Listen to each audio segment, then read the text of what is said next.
Welcome back. সকলকে স্বাগত আমাদের আবাস অরিজিনালসের ৮ নম্বর এপিসোডে। আশা করছি আপনারা সকলেই ভালো এবং সুস্থ রয়েছেন। আপনারা যারা আমাদের চ্যানেলে নিয়মিত ঘটনা পাঠাচ্ছেন তাদের সকলকে ধন্যবাদ জানিয়ে আজকে ঘটনায় ফিরছি। মদ্যপান, ধূমপান ও মাদক সেবন স্বাস্থ্যের পক্ষে ক্ষতিকারক, এতে ক্যান্সার হয়।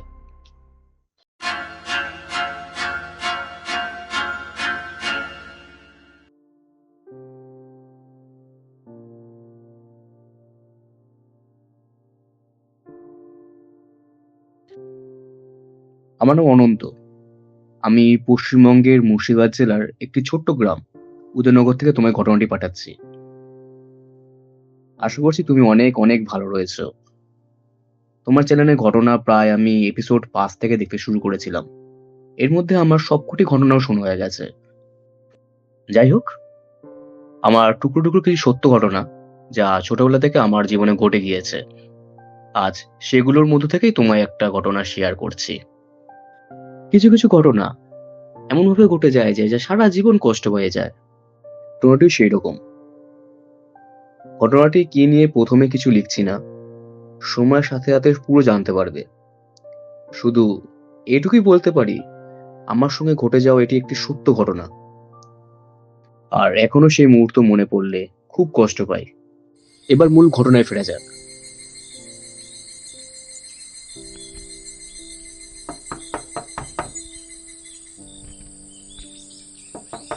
মাঝরাতে দরজার কড়া নাড়ার শব্দেই ঘুমটা ভেঙে গেল।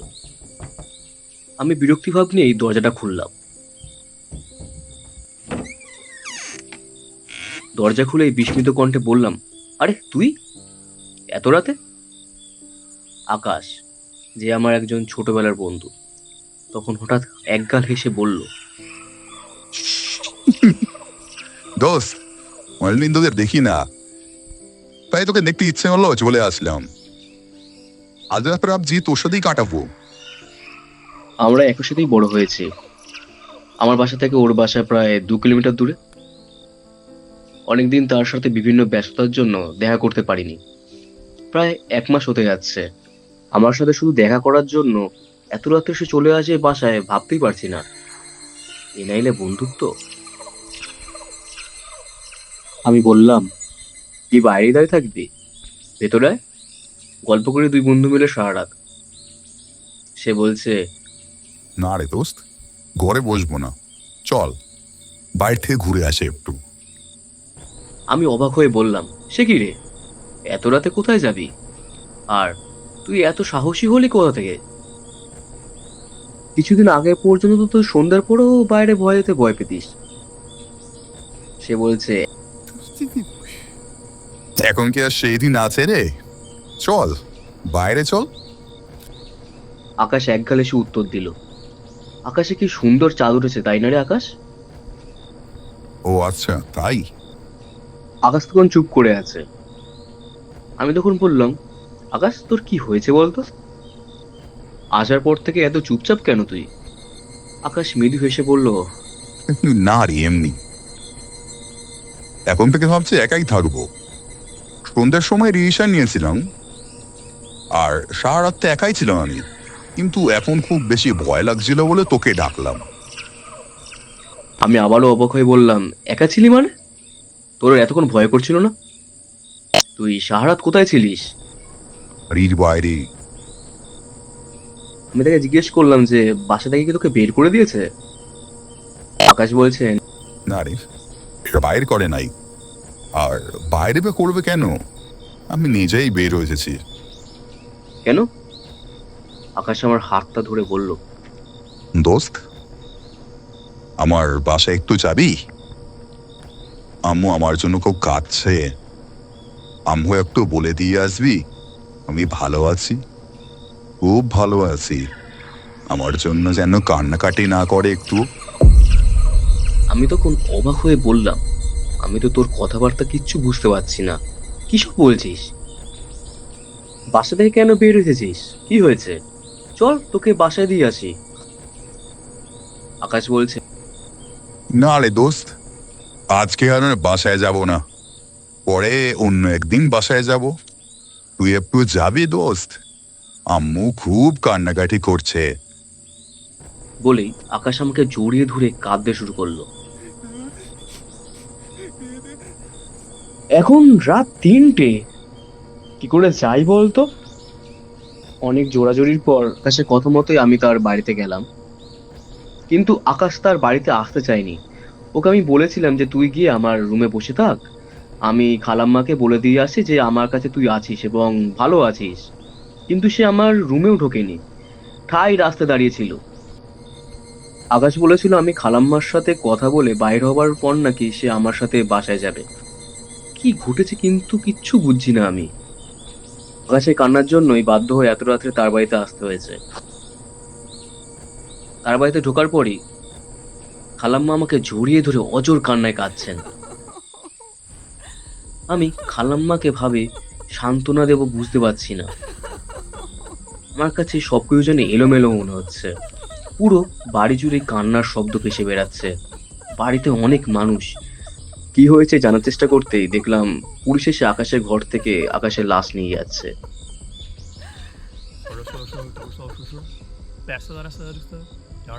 আজ সন্ধ্যায় আকাশ তার রুমে গলায় ফাঁস দিয়ে আটকে আত্মহত্যা করেছে। আমার আস্তে আস্তে বোধশক্তি যেন লোপ পাচ্ছে। এই আমি কি শুনছি? আমি তাহলে এতক্ষণ কার সাথে ছিলাম? আকাশই তো তার বাসায় আমাকে আসতে বলল।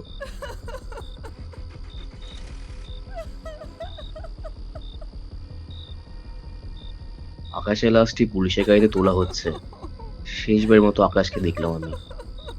আমার সমস্ত পৃথিবী দুলে উঠলো। মনে হচ্ছে সবকিছু দুলছে। চোখের সামনে থেকে সবাই আস্তে আস্তে দূরে সরে যাচ্ছে। আমি আস্তে আস্তে অন্ধকার একটা জগতে হারিয়ে যাচ্ছি। দূর থেকে সবাই যেন কান্না করছে। তার মাঝ থেকে কে যেন বলে উঠলো আমার কানের সামনে, আম্মুকে কিন্তু বলে দিস আমি খুব ভালো আছি। তখনই আমি অজ্ঞান হয়ে পড়ে যাই। তারপর আর কিচ্ছু মনে নেই। সেদিন পর থেকে আমার টানা ৫ দিন জ্বর থাকে। কিছু বৈদ্য কবিরাজ এবং ওষুধ খেয়ে আমার জ্বরটা মোটামুটি সারে। তারপর থেকে আর তেমন কিছু আর হয়নি। আর এখনো পর্যন্ত আমি এর উত্তর আমি পাইনি। হয়তো সে জানান দিতে এসেছিল যে সে আর পৃথিবীতে নেই। আর আমায় হয়তো শেষ দেখা সে দিয়ে গেল। জানি না। ঘটনাটা ভালো লাগলে তুমি শুনিও। এটি আমার সাথে ঘটে যাওয়া একটি সত্যি ঘটনা। আমার ঘটনাটা তুমি কোন এপিসোডে প্রচার করবে আমাকে অবশ্যই জানাবে। ভালো থেকো।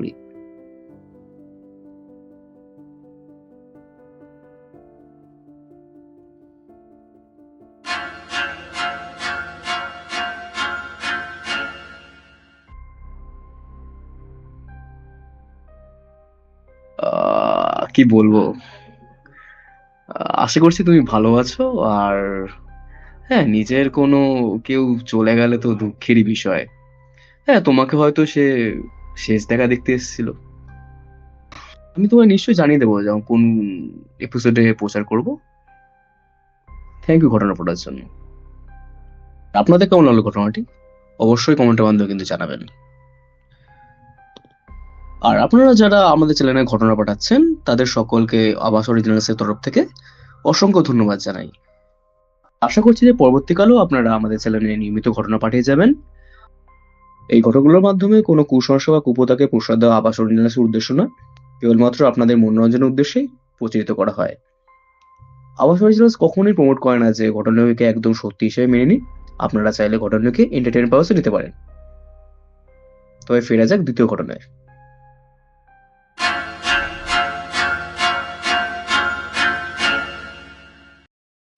আচ্ছা, বলে রাখি উনি আমাদের দুটো ঘটনা আজ পাঠিয়েছেন। তাহলে দ্বিতীয় ঘটনায় যাওয়া যাক। এই ঘটনাটি আমার মায়ের কাছ থেকে শোনা। ঘটনাটি ঘটেছিল আমার মায়ের মায়ের সঙ্গে, অর্থাৎ আমার দিদা। ওকে। এই ঘটনার সাক্ষী দিদার সঙ্গে আরো দুজন ছিলেন। প্রথম জন হলেন মায়ের মাসি এবং দ্বিতীয় জন হলেন মায়ের মামা। বর্তমানে এই তিনজনের মধ্যে কেউই জীবিত নেই।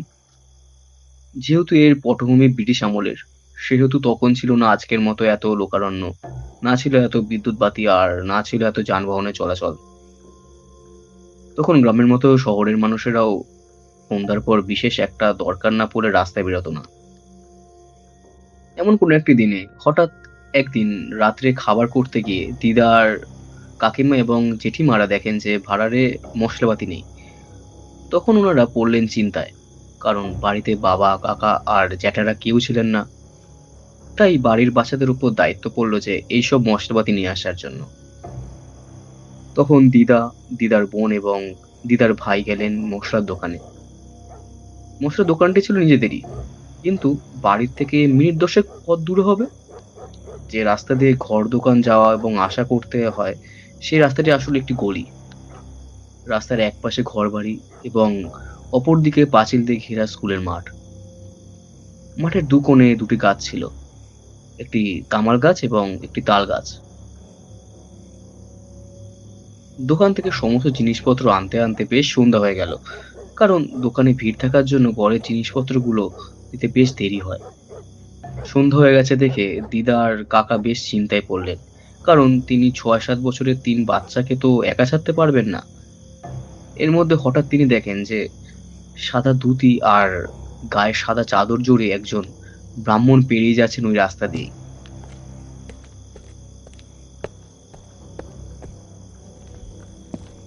লোকটাকে ব্রাহ্মণ এই জন্য বললাম, কারণ দিদার কাকা দেখেছিলেন চাদরের নিচে মানে কোমরের কাছটায় ওইতে কিছুটা অংশ বেরিয়েছিল। ব্রাহ্মণকে দেখতে পেয়ে তিনি স্বস্তি নিঃশ্বাস ফেলেন এবং তাদেরকে বলেন, দেখো, ওই ব্রাহ্মণ ভদ্রলোক যে যাচ্ছে তার সঙ্গে তোমরা পেছন পেছন চলে যাও। কাকার কথা মতো দিদারা তাই করেন। ব্রাহ্মণ লোকটি আগে আগে এগিয়ে যাচ্ছিল আর দিদারা তার পিছু পিছু ভয়ে জড়সড় হয়ে এগিয়ে যাচ্ছে। বাড়ির রাস্তাটা দোকান থেকে খানিক দূরে এবং রাস্তাতে কোনো আলোর ব্যবস্থা না থাকায় বেশ অন্ধকার ছিল। অর্ধেকটা রাস্তা যাওয়ার পর হঠাৎ ব্রাহ্মণ লোকটি পাঁচিলের ভাঙা অংশ দিয়ে মাঠের ভেতরে প্রবেশ করে এবং সেখান থেকে ছুটে তাল গাছের উপরে উঠে পড়ল। যখন সে উপরে উঠেছিল তখন তার পেছনে আগুনের একটা রেখা তাল গাছের মাথা পর্যন্ত চলে গেল এবং গাছটি দাউ দাউ করে চলতে লাগলো তৎক্ষণাৎ। এরপর ব্রাহ্মণকে দিদারা আর দেখতে পাননি। এই দৃশ্য দেখার পর দিদারা ভয়ে চিৎকার করতে লাগলেন এবং তাদের চিৎকার শুনে দিদার কাকিমা এবং জেঠিমারা বাড়ির থেকে ছুটে বাইরে চলে আসেন। ভয়ের কারণ তাদেরকে জিজ্ঞেস করতে তারা সমস্ত ঘটনা জানালো। পরের দিন সকালে বাড়ির সবাই দেখেন যে তাল গাছ আগে যেমন ছিল তেমনই কিন্তু আজ আছে, জ্বলে যাওয়ার কোনো চিহ্নই নেই। পরে অবশ্য সবাই জানতে পেরেছিলেন যে ওখানে সত্যি ব্রহ্মদৈত্যের বাস রয়েছে। এটি ছিল আমার মায়ের দিদার সঙ্গে একটি ঘটে যাওয়া সত্যি ঘটনা। যদি তুমি ঘটনাগুলি পড়ে শোনাও তাহলে খুবই খুশি হব এবং পরবর্তীকালে আরো ঘটনা পাঠানোর উৎসাহ পাবো। তাহলে এখানেই শেষ করলাম।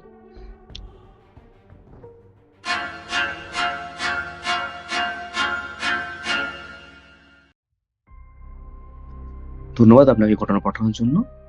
আর আপনারাও চাইলে ঘটনা পাঠাতে পারেন আমাদের হোয়াটসঅ্যাপ বা ইমেলের মাধ্যমে। সমস্ত ইনফরমেশন আমাদের ডিসক্রিপশন বক্সে দেওয়া আছে।